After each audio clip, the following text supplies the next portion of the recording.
In the last video of this series, I'm going to talk about reaching the final goal, making that transition between pursuing a songwriting career and actually having a songwriting career. Now, if you don't get your writing to a level where your songs are competitive with professional songwriters, it's guaranteed you are not going to get cuts.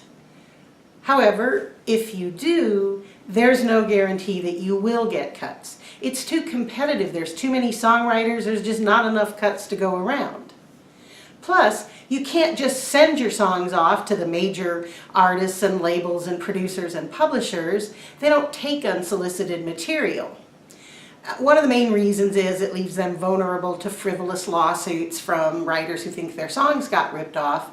But that aside, it's not an efficient use of their time. They would get swamped with songs and most of them wouldn't be very good. So they want to spend their time listening to songs that are brought to them by people they know whose judgment they trust.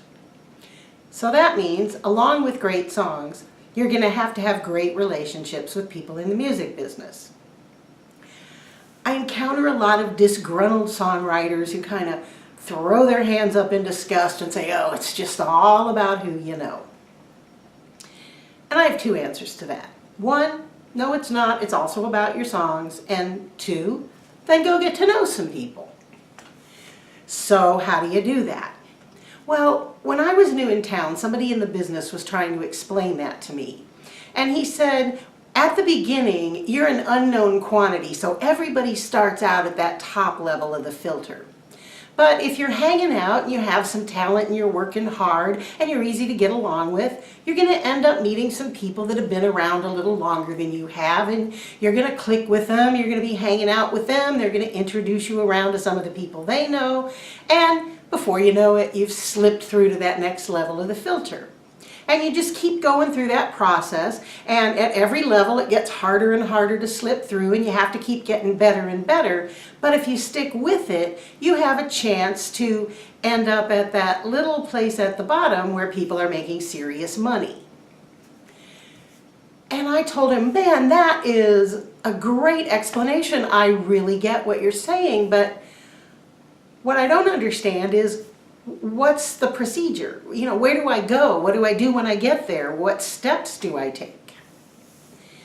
And he gave me what I think is my favorite piece of advice I've gotten my whole life. He said, yeah, don't worry about it, you'll find your way. And I know that kind of sounds like a non-answer, but it actually is the answer. It's different for everybody. But I will be a little more specific with you than he was with me. I think the essence of networking boils down to look for places you can be around songwriters and people in the music business, show up, pay attention, be friendly. And at the beginning that might just be listening to songwriters online and sending them a message or playing an open mic, but the process is the same whatever level you're at, and if you stick with it, you will find your way. One mistake I see a lot of people make is they think networking is all about getting to know the successful people. But what's more important than that is building your own network of your peers. If you study the charts and you look at who wrote the songs, you'll see the same names appearing together over and over. And a lot of times those were writers that started working together before they had any success.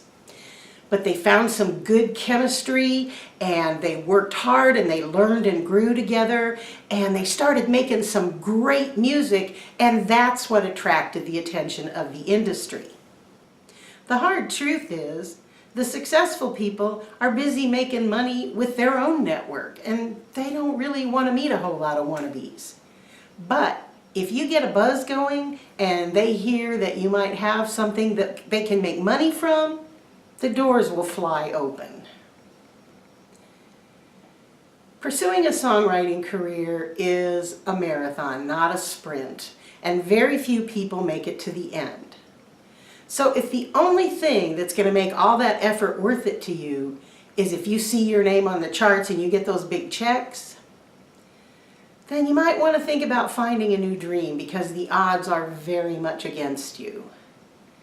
But if you love that process of sitting down and making something out of nothing and hanging out with creative people who inspire you and feeling that connection when you play your music for someone and you can see that you've entertained them and made them feel something, well, then you're going to be getting rewards all along the way, whether they're financial or not.